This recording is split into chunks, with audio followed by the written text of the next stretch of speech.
Attorney, speaking of Ang bilis. attorney, totoo ba na hinamon nyo ng debate yung isang attorney na hindi lumalaban? Parang Yan, takot sa maganda inyo eh. Sino yun? Yung spokesperson daw ng Malacanang.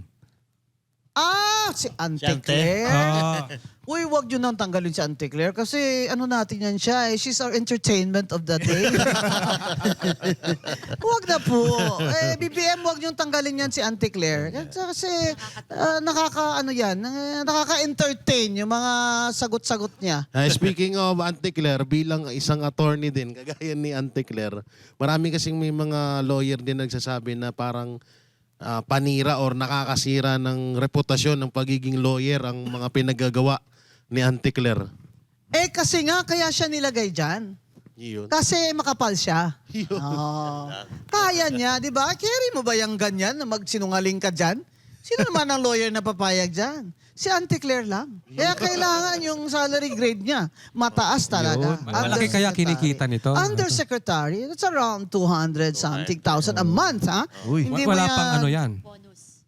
may 13 month, may lahat pa. May Lahat, bonus pa yan. kumpleto, no? Wala, Walang no? sipag. So, At dati itong dating hater ni Marcos din ito eh. Biglang bumaliktad eh. talaga? Opo. Hater po yan ni Oo. Hater ni Marcos Biro mo, dati. mag-undersecretary ka ba naman bigla? Go ka lang dyan, Auntie Claire.